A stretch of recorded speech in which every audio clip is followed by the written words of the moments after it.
A continuación, programa mixto, informativo y de opinión, transmitido en horario todo usuario y apto para todo público. Ágora es un término griego que significa lugar de asamblea o reunión. Tradicionalmente, el ágora era el lugar específicamente designado para que los ciudadanos griegos se reunieran a debatir sobre los diferentes asuntos concernientes al sistema democrático. A partir de este momento, tenemos un Ágora en Luz Radio 102.9 con Gabriel Andrade.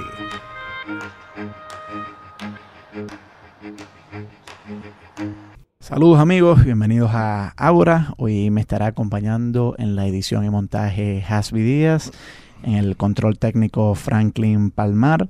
Nuestra productora es Norelva Torres, el director de Luz Radio es el profesor Jesús Urbina y quien les habla, el profesor Gabriel Andrade, estará en la conducción. Tenemos Twitter, nos puede seguir, @Ágora Luz Radio. Me acompaña Javier de la Era, asiduo visitante de este programa. Saludos, Javier.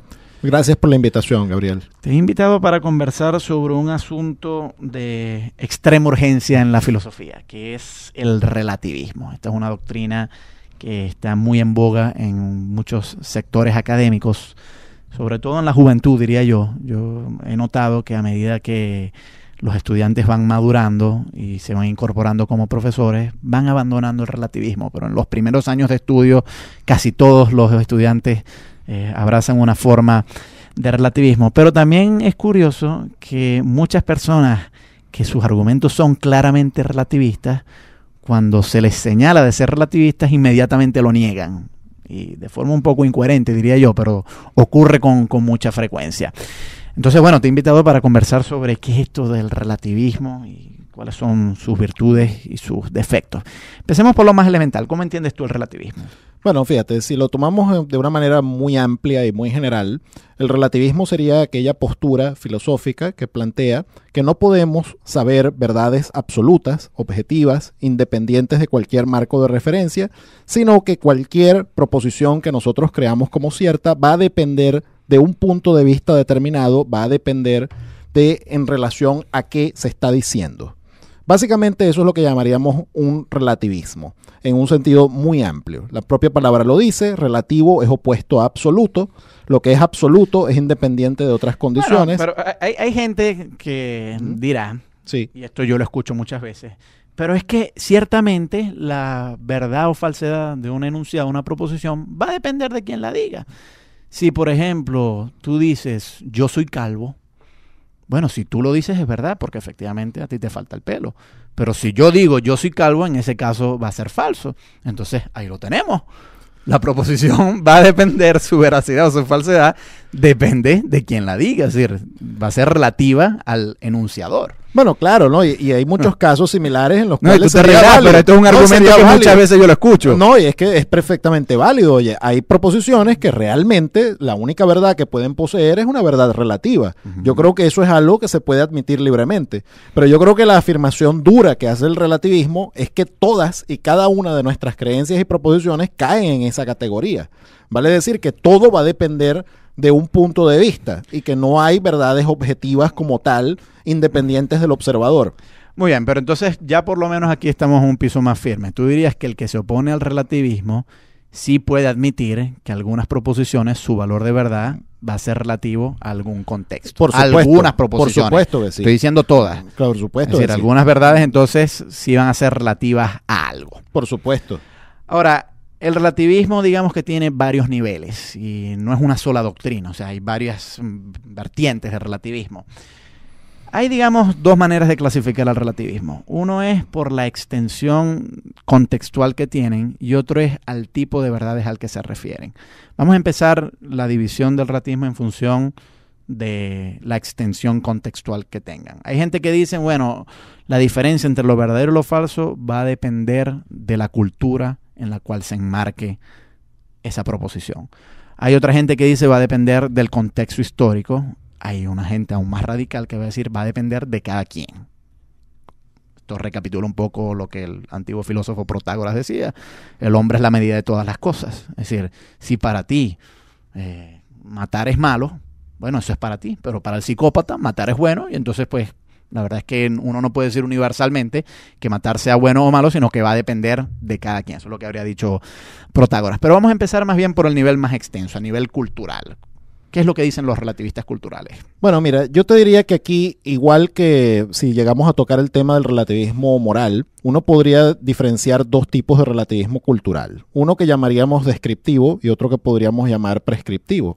El relativismo cultural descriptivo, pues yo creo que es bastante aceptable. Es sencillamente la noción de que las culturas son diferentes, que hay diferentes usos culturales de acuerdo a las poblaciones que continuemos y que hay creencias que son específicas de cada cultura. Esto a nivel puramente descriptivo, sin ponerse a enjuiciar el nivel de veracidad o de falsedad que tengan esas creencias culturales. Ahora, si pasamos a un segundo nivel, pues ya estaríamos hablando de un nivel prescriptivo, cuando yo estoy diciendo, bueno, que realmente todas las creencias que tiene una cultura son equivalentes en cuanto a su valor de veracidad o falsedad a las proposiciones que tenga otra cultura, y no puedo decir que una es más verdadera que la otra o que una tiene más valor de verdad que otra. Vale decir, un relativista cultural duro diría que si nuestra cultura piensa que matar es malo y una cultura en otro continente piensa que matar es bueno, pues ambas proposiciones pueden ser igualmente verdaderas y cada una es verdadera en su propia cultura. Bueno, aquí estamos entrando en el plano moral, pero sí, vale advertir que el relativismo no solamente se extiende al plano moral, también, por ejemplo, lo podemos plantear en el plano epistemológico. Un relativista cultural podría decir que si nosotros creemos que la Tierra es esférica, pero algún pueblo cree que la Tierra es plana, esas proposiciones ambas pueden ser verdaderas siempre y cuando tengamos el contexto en el cual se enuncian. Entonces, claro, para nosotros la proposición la Tierra es plana es falsa, pero si lo dice o en el contexto, por ejemplo, de la Edad Media, de la Europa medieval, si alguien decía la Tierra es plana, pues quizás en ese contexto era verdadero, porque eso era lo que ese contexto dictaba que había que creer. Por supuesto, Gabriel, y te puedo adelantar, y yo creo que aquí vamos a estar de acuerdo, que a mí particularmente eso me parece una reducción al absurdo de la propia posición relativista total. Sí, pero el asunto es que hay filósofos que no lo han visto como una reducción al absurdo, sino más bien la fortaleza que el mismo relativismo tiene. Te menciono dos: Thomas Kuhn, Paul Feyerabend. Ambos eran de la opinión de que a lo largo de la historia de la ciencia ha habido, digamos, distintos paradigmas que han sucedido uno a otro, pero que no necesariamente uno está más cerca de la verdad que el otro, sino que son sencillamente cambios, transformaciones de maneras de entender el mundo, pero no es que el uno reemplace al otro, sino que sencillamente se alternan entre sí. Bueno, yo te diría que el análisis que hace Kuhn y el análisis que hace Feyerabend está sujeto a bastante crítica. Primero, los cambios que ellos argumentaban que ocurrían históricamente en las nociones de la comprensión del mundo y de la naturaleza, pues ciertamente han sido radicales, pero no han sido tan radicales como para decir que cuando un medieval afirmaba algo sobre el mundo natural se estaba refiriendo a algo totalmente diferente a cuando nosotros nos referimos al mundo natural.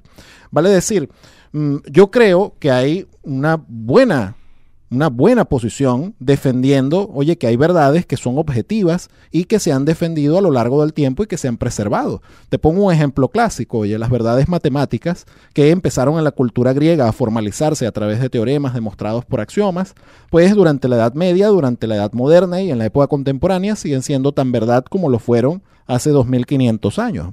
Oye, y han pasado por diferentes culturas.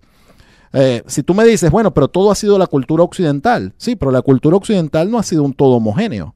Oye, no me vas a decir, y nadie, creo que ningún historiador serio va a decir, que la cultura del Imperio Romano es lo mismo que la cultura de la Italia renacentista. Eso, hay diferencias cruciales. Y sin embargo, yo te argumentaría, se han mantenido proposiciones como verdaderas independientemente del contexto cultural. Pero hay gente que lo ha llevado a un extremo aún más lejos, que son los llamados relativistas lógicos, que han dicho que incluso las leyes de la lógica y las matemáticas son, digamos, un constructo social que no tienen por qué ser contempladas universalmente y que hay otros pueblos que tienen otras lógicas y otras matemáticas y que son ininteligibles, pero no es que la matemática occidental sea mejor que la matemática de otros pueblos o que la lógica occidental sea mejor que la lógica de otros pueblos. Bueno, yo te diría que esa afirmación requiere una demostración, una prueba bastante seria, oye. Yo Pero el todavía no he problema visto... es que esa prueba va a reposar sobre los propios principios lógicos occidentales. Y entonces, claro, esta gente diría es un argumento circular, porque estás tratando de demostrarle al no occidental el valor de la lógica occidental, pero partes de la misma lógica occidental para hacerlo, y al final termina siendo un argumento circular. Es lo que Bueno, muchos de estos fíjate, dirían. y el propio relativista extremo, el propio relativista lógico, está presuponiendo los principios de la lógica cuando afirma su posición. Está asumiendo que las palabras que dicen tienen un significado y no tienen otro. Está asumiendo que yo voy a entender lo que dice. Está asumiendo que hablamos el mismo lenguaje. Está asumiendo que seguimos reglas de razonamiento similares que yo pueda entender la coherencia y la validez de su argumento. Oye, el propio relativista no puede formular su propio argumento relativista sin presuponer los principios que está negando, al menos en el caso del relativista lógico. El propio relativista lógico, te diría, está viviendo una contradicción, está actuando inconsistentemente, está planteando de una manera lógica, acogiéndose a los principios de identidad, de no contradicción y de tercio excluso, cuando habla y utiliza el lenguaje, precisamente para refutar que eso sea algo universal. Bueno, yo no estoy muy seguro de que los relativistas lógicos, que no han sido muchos, han sido escasos en la historia de la filosofía, dirían que ellos están empleando el principio de no contradicción, el principio de identidad y el principio del tercero excluido.